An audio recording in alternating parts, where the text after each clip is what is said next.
all of our mobile contestants.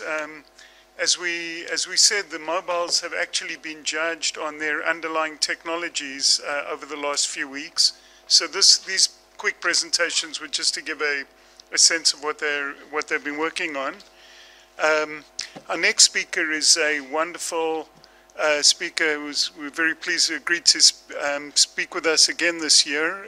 Gave a very insightful and intriguing talk last year. Professor Boaz Ganor, Dean of the Lauder School of Government at IDC and founder of the International Terrorism Center there. Boaz, please, if you'd come up.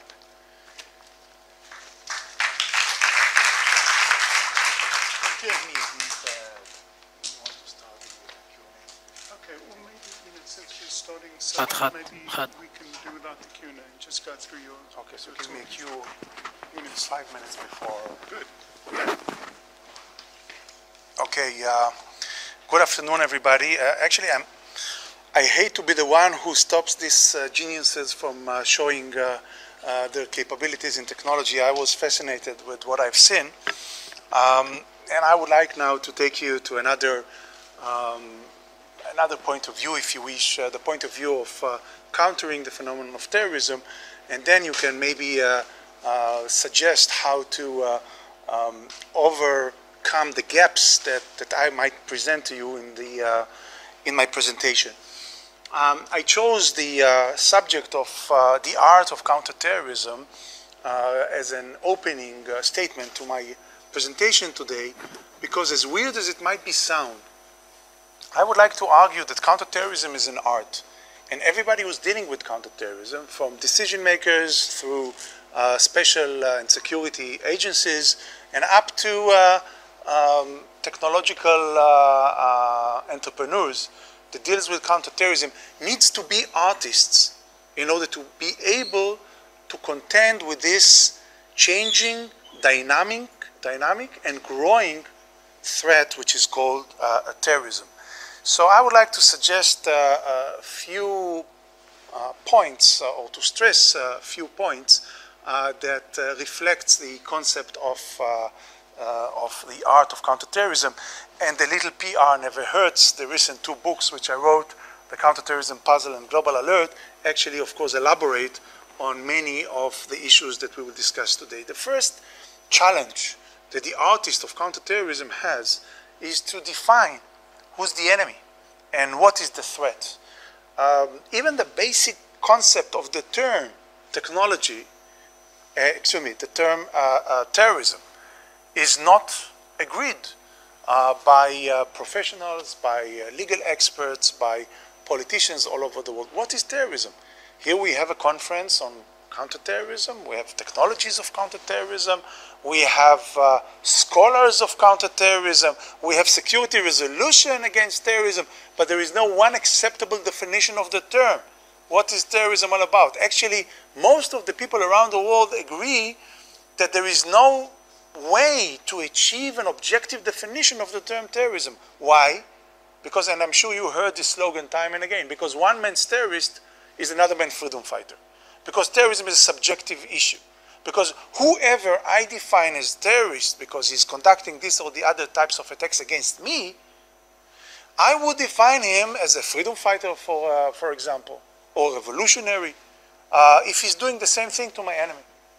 And I'm sure you're familiar with the fact that countries and states and leaders like Erdogan in Turkey does define the PKK as a terrorist organization, but it's not being regarded as a terrorist organization by other states. At the same time, Erdogan do not refer to Hamas as a terrorist organization. Hezbollah is being regarded as a terrorist organization only by very few number of countries around the world. So who's the terrorist? What is terrorism all about? I won't get into that too deep, but I would say this is the first pillar of the art of terrorism and counterterrorism. How can we agree on one definition of terrorism? I would like to zoom in a little bit more on the question of who are the terrorists? Who are the perpetrators? for the sake of the argument, let's say we solve the problem of what is terrorism all about, but who are the perpetrators of the terrorism? And I would like to suggest to differ between three types of perpetrators, or three types of groups of perpetrators of terrorist attacks. The first type is what you mainly know under the name of lone wolves. I refer to that as a personal initiative attack. A personal initiative attack, it's an attack that starts and ends with the sick mind of one person. A person has been radicalized, a person made the decision that he wants to conduct the attack, he planned the attack, and then he executed the attack. Sometimes, by the way, this lone wolf refers to himself as the long arm or a follower, or maybe even an activist of this or the other terrorist organization, of Daesh, of Al-Qaeda, of Hezbollah, or whatever. But he was not appointed as such. He's not really part of the organization. He doesn't get any operational command from the terrorist organization. If I need to give a few examples, I would give the 2014 attack in Brussels against the Jewish Museum by Mahdi Namouche, a lone wolf, and another type of a lone wolf, Mohammed Mra, that conducted the attack against the Jewish school in Toulouse in 2013. Those types are the lone wolves attack. We in Israel, as you all know, have experienced this phenomenon, a growing phenomenon of lone wolves attacks, mainly stabbing attacks, and I will refer to that in a moment. The second group of perpetrators are the local initiatives attacks, or the independent networks. The independent network, practically, it's a group of not that lonely, but lone wolves. Meaning, usually it's a couple, 2 people, 3 people all together. It could be a husband and a wife, like in the case of San Bernardino, that have been radicalized together and then prepare themselves the IEDs, the improvised explosive devices, and conducted the attack. Nobody actually sent them to the mission. They might be influenced by incitement, by radical material, propaganda, and so on and so forth, but this is their initiative, still independent from the terrorist organization. Another type of an independent attack would be the Kawachi brothers that conducted the attack in Charlie Hebdo newspaper in Paris as well. A different ball game is the organized attack, the third type of the group of perpetrators of terrorist attacks. The organized attack is the 9/11 type of an attack, or the Zaventem attack in Brussels recently, or the November 13 attack in Paris. This is much more organized, lethal, and actually causing much more damage and casualties than any other type of an attack. It's well initiated, planned, prepared, and executed by a terrorist organization. The terrorist organization, once decides to conduct such an attack, has usually one of the 2 tracks to fulfill this initiation of the attack. The first way is by using a group, using a cell, which is an infiltrating cell. The cell is being recruited, prepared, trained outside the target, outside the country that is being targeted, and then sent to be infiltrated into the other state. One of the best examples would be 9/11 attack, if you wish. The other option for organized attacks is the sleeper cell. A terrorist organization recruit the terrorists, train them, and then smuggle them into the target country, let them stay there. It could be for a long period of time, could be months, could be years, and then one day they're being called to conduct this specific attack. Now, this is crucial to differ between those types of attacks because of many reasons. First of all, I would like to give you, in the comparison between the personal initiative attack, the lone wolf attack, and the organized attack, I would like to give you good news and bad news at the same time. The good news is that usually lone wolf attacks are much occurring or conducting much less casualties than any other type of an attack, of an organized attack. The number of people that are being killed or injured by a lone wolf is very limited. And we saw this in Israel with not underestimating any harm that those people are are causing, at the end of the day, they kill 1 or 2 or 3 and injure few people altogether. You cannot compare that to the recent attack, the organized attack in Brussels or in Paris or in any other place around the world. So usually it's less lethal, but that's the good news. The bad news is that usually it's impossible to prevent this type of an attack.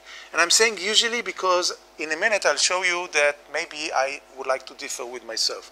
Until recently, most of the experts of terrorism would tell you that you cannot prevent a lone wolf attack because you don't have the technology that gives you the ability, or the modus operandi, the doctrine, that gives you the ability to infiltrate to the sick mind of one person. The person that is being radicalized and then decides to initiate the attack. He doesn't share this information with anybody. He doesn't communicate with everybody.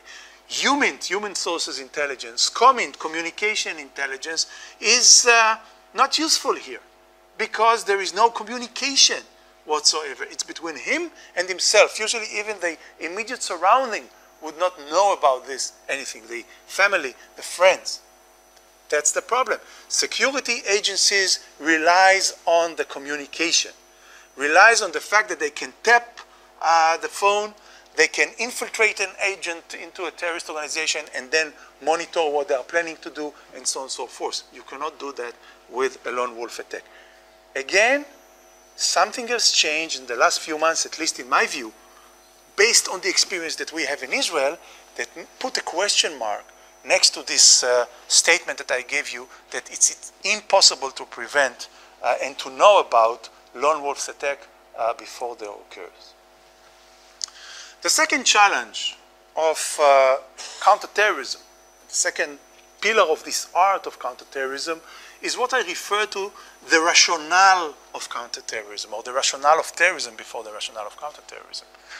When I say the rationale of terrorism, I would like to argue a statement that might sound weird to your ears, people which are Israelis or coming from Western countries altogether. I would like to argue that terrorists in general, and I'm generalizing here, I would like to argue that terrorists in general are rational actors. I would like to argue that terrorists in general are conducting a rational decision-making process. Now, what is a rational decision-making process? A rational decision-making process is a process in which one has few alternatives that he needs to choose from. He's calculating the costs and benefits of each alternative, and he's choosing the alternative which he believes is more beneficial than costly. That's a rational decision-making process. That's what terrorists are doing, definitely. Leaders of terrorist organizations. I would even argue that the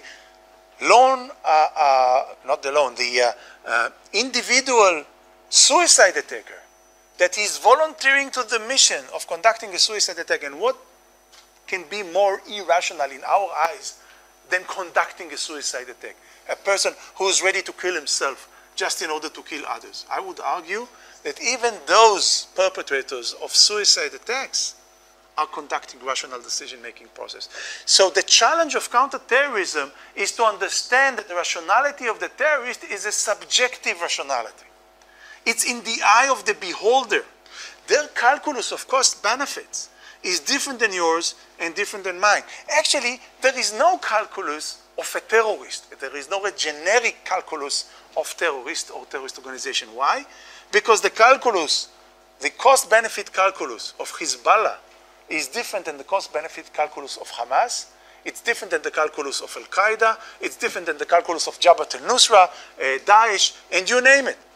I would argue more than that. It's also dynamic because the calculus of Hamas today is different than the calculus of Hamas 6 months ago.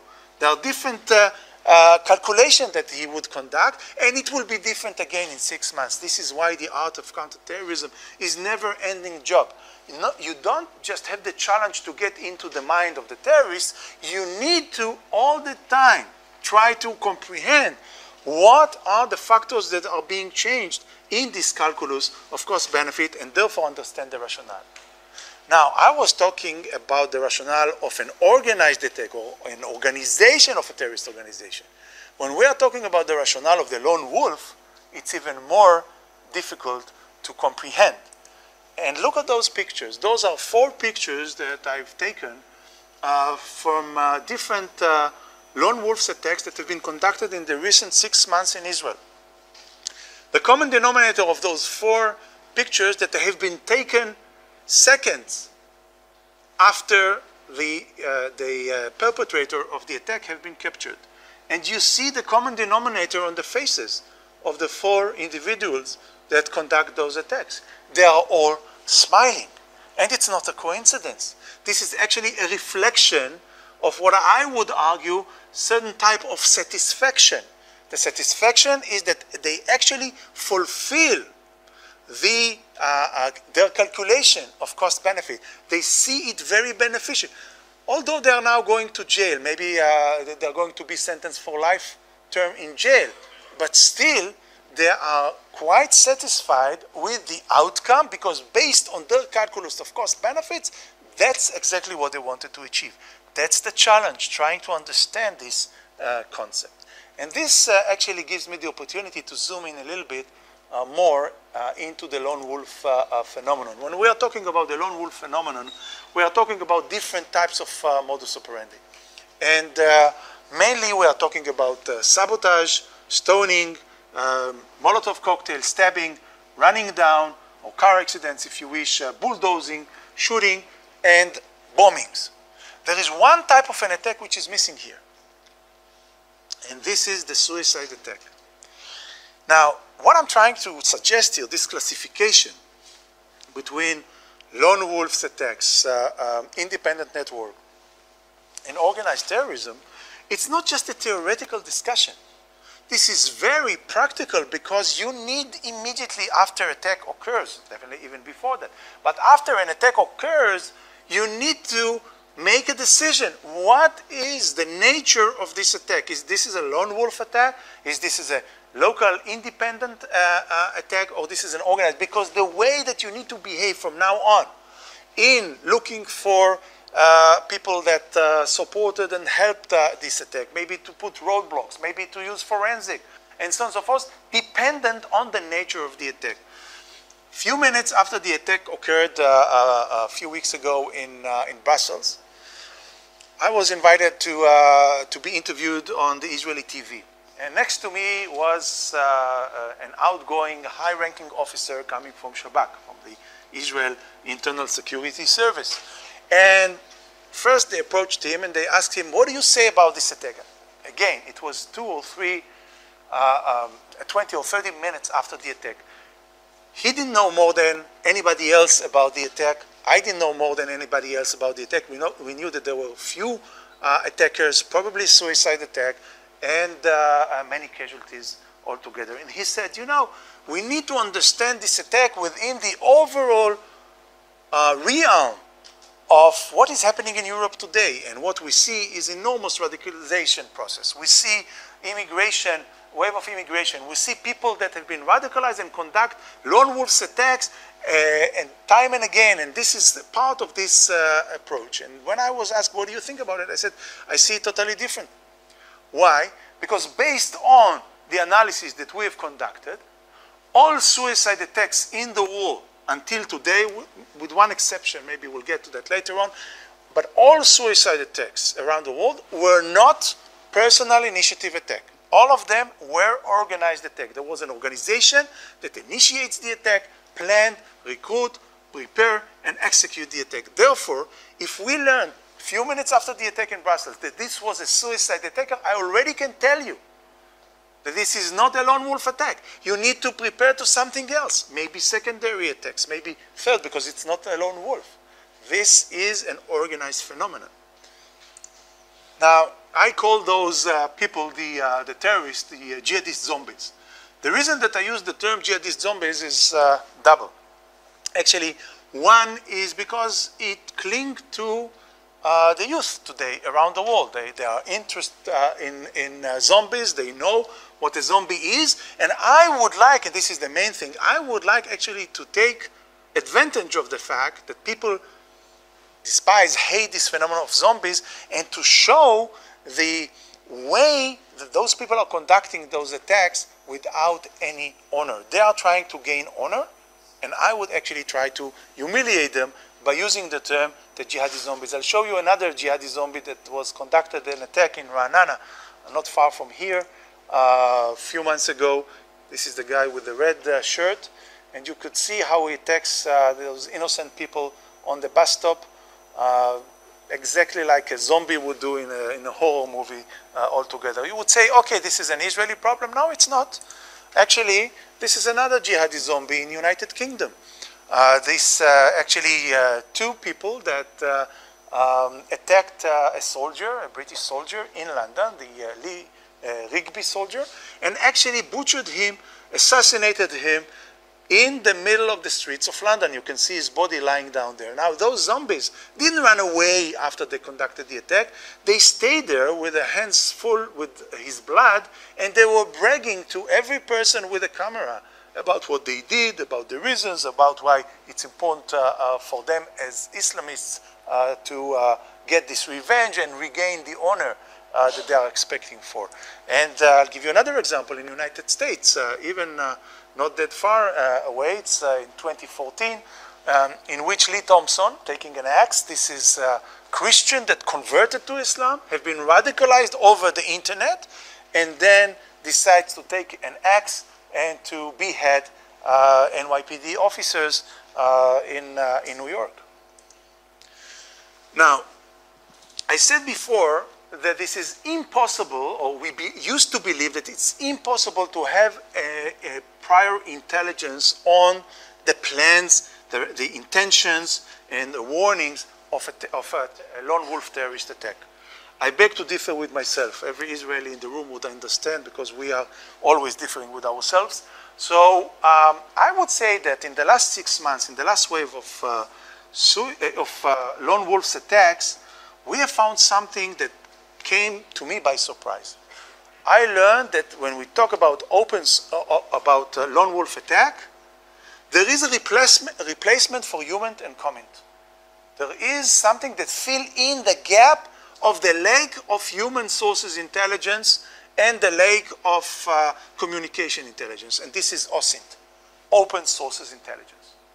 Actually, I cannot tell you the exact number of the exact percentage, but I would guess that it is close to about 50% of the lone wolves that conducted the attacks in the last 6 months in the wave in Israel gave prior warning on the wall, on the social networks, on their open sources communication.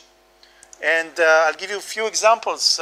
One of them is Ishak Badaran, which actually showed himself bragging with an ISIS ring on his Facebook wall before the attack was conducted.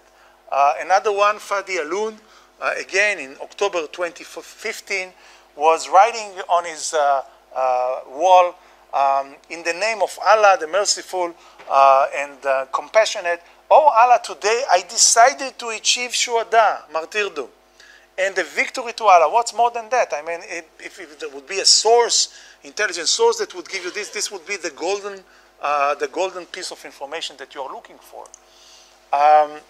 And there are many, many other examples. The internet is, as you know, also being used for tutorials, for educating the lone wolves and terrorists in general. For example, which knife to use, how to buy a regular knife and make it more lethal and more dangerous than a regular, how to stab the imam who's teaching over the video, how to stab in a way that will not be able to recover from.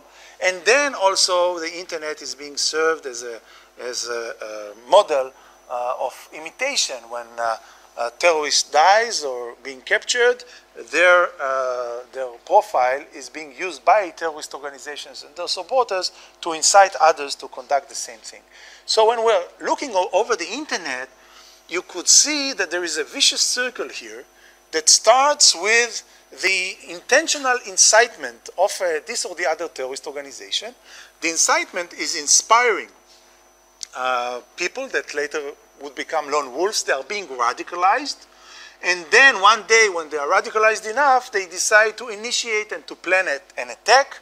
And then in many cases, they put a justification or political statement that actually hint and give you a prior warning before they conduct the attack. And once they do that, they become an imitation model and serve as fertilizers to further incitement and further radicalization process. So this is a perpetuum mobile type of activity that at the end of the day creates an epidemic phenomenon or an epidemic outcome. That's the bad news. The good news is that this is transparent. And actually, there are at least 3 points that gives you the ability to infiltrate into that process and to monitor that. And in one case, at least, the justification give you an early warning before the attack occurs. I'll skip that because we are short in time. When we talk about this radicalization process, we actually can figure out and find out exactly what are the messages which are being conveyed to Muslims all over the world, especially immigrants within Western countries. And it starts with building up on the frustration that in many cases is already very well rooted in those communities, asking the question, who am I? Am I an Algerian who's living in France? Am I a Moroccan who's living in Spain? Or am I a Pakistani who's living in United Kingdom? Who the hell am I? And the answer is, wait a minute, you are not this or that. You belong to something which is much bigger than everything else. You are part of the Ummah, the greater nation of Islam. So join us and you will be part of something which is much stronger and solve all your dilemmas that has to do with self-identity altogether. And then, of course, in order to intensify that, they glorify the history of Islam. Don't ask the question, am I a Moroccan living in Spain? Because you know why? There is no such a place which is called Spain. Spain is Andalusia. Andalusia used to be a Muslim territory that was conquered by the Europeans. You have the right to live there much more than the Western, the Christians, which are living there. Furthermore, we are talking mainly about youngsters, and I don't know if you have youngsters at home. I have, and youngsters have many dilemmas and many questions that they ask themselves, and they need clear answers, black and white, but good and evil.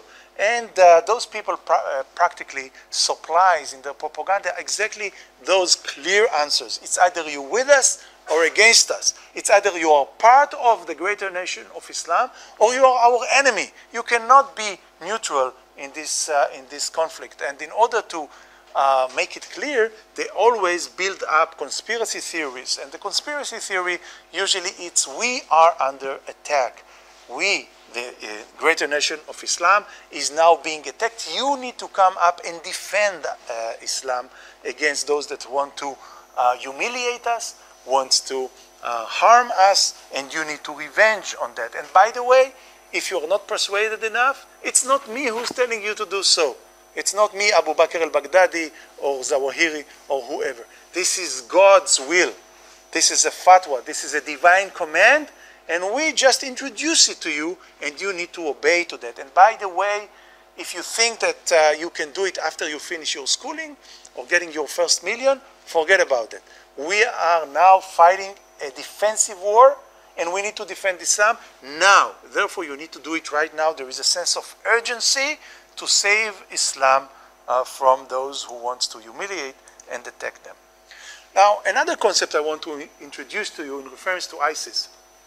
Unfortunately, I don't get a dime from Coca-Cola, but I use the advertisement of Coca-Cola to explain that why. Because the slogan of Coca-Cola for so many years was, we are the real thing. Compared to whom?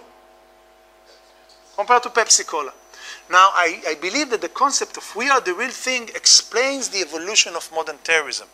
And for example, if we take the IRA, which was very active in the 70s, in the 80s, then gave birth to the provisional IRA, then signed the Good Friday deal, and ended its terrorist activity, but gave birth to the real IRA, those that refers to their ancestors as traitors, as those who doesn't fulfill the real goals of IRA. They are the real IRA. PFLP, or those, the Israelis in the room, this is George Habash organization, the Palestinian Front of Liberation of Palestine, gave birth to the Palestinian Front Liberation of Palestine General Command, the real thing, which is Ahmed Jibril. Ahmed Jibril is a daughter organization of George Habash. Hamas refers to themselves as the real thing of Fatah. The Fatah are the traitors, we are the real thing. I would like to argue, and I gave this explanation just in order to argue that ISIS is becoming the real thing of Al-Qaeda. And what actually I practically show in this transcript is that we are talking about a fashioned thing. Terrorism, 5 minutes. Terrorism is a fashion. And therefore, the challenge is to deal and to comprehend this fashion. I have to say, to share with you an anecdote, although I have only 5 minutes. A good friend of mine, many years ago, used to have one of the biggest nightclubs in Tel Aviv. He invested millions of shekels in building the most VIP nightclub in Tel Aviv. All the actresses and the VIP people went there.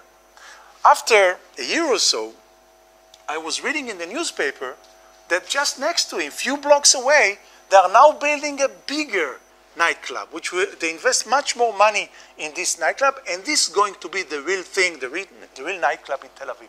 I was so surprised to read in the newspaper that the one who's investing the money and actually building the new nightclub is my friend that is the owner of the old nightclub. So I called him and I said, why are you doing that?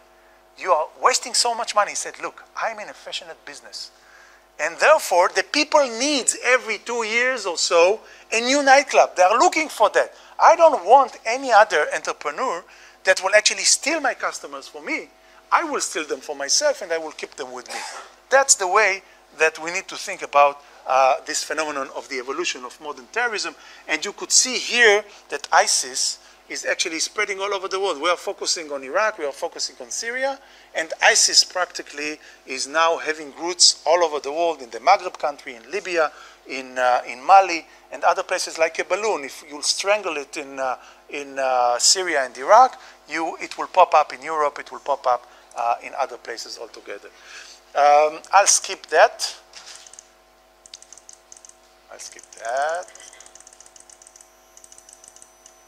And I would conclude with two other dilemmas very briefly. One is what I refer to as the democratic dilemma in counterterrorism. Very crucial to all the entrepreneurs which are sitting here. Because one of the biggest challenges is not to invent the new technology in counterterrorism. This is a huge challenge. But how to do that without harming liberal democratic values. This is the democratic dilemma in counterterrorism. Like it or not, there is a contradiction between our values and our security. Some people turn a blind eye. President Obama, in his first inauguration speech in 2008, said something along the lines that we regarded as false, that there is a contradiction between our values and our security. He wouldn't say this today, no doubt, after the Apple case and other cases as well. There is an immediate contradiction between efficiency in counterterrorism and guarding liberal democratic values. So the art of counterterrorism is how practically do you find the real balance between the two, knowing that you need to sacrifice some of your values in order to secure you and your own people, and you need actually to sacrifice some of your security in order to stay liberal and stay democratic, because if you don't do that, you play into the hands of the terrorists. Another pillar of the art of counterterrorism, last but not least, is what I refer to as the role of the public, of public resilience in counterterrorism. At the end of the day, terrorism, regardless where it happens, has one goal, and the goal is not to kill. The goal is to create fear and anxiety, to spread fear and anxiety. Terrorism wins when people are under anxiety, when they change their day-to-day activity, their life activities, and so on and so forth. So countering that, creating resilience, this is a pillar of counterterrorism. And I really would end with a last anecdote. In the 90s, we had a wave of suicide attacks in Israel, and after one of those attacks, suicide attack that occurred in Tel Aviv, it was Thursday afternoon, I got a phone call from a journalist, American journalist, I believe. And he, a few minutes after the attack, asked me the regular question that you ask a counterterrorism expert about terrorism. Who do you think did that? Why now? What would be the challenges that now needed to be taken into consideration? Many, many questions. And then he surprised me with the last question. He said, and what are you going to do about that? So I said, what do you mean? Me personally or Israel? He said, no, you personally. What are you going to do about this attack right now? I said to him, look, it happens a few minutes ago. Now, it's Thursday afternoon. Every Thursday afternoon, when I was younger, I used to play basketball. Now, I don't know who was hurt in this attack. Maybe it was friends of mine, maybe even my family. We don't know yet who are the victims and how many and so on and so forth. I'm not in the mood to play basketball. But I'm going now to play basketball because this is my personal expression of resilience. I'm not going to let those villains, those terrorists, changing my own plans just because they conducted a terrorist attack. And I think this is what is public resilience and counterterrorism altogether. I will end by showing you the article that he wrote. He gave a caricature of me playing basketball as if it's counterterrorism, fighting terrorism on the basketball court. Thank you very much.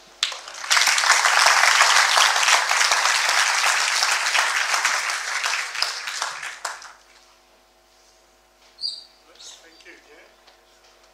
We know where you're heading now. Play some basketball.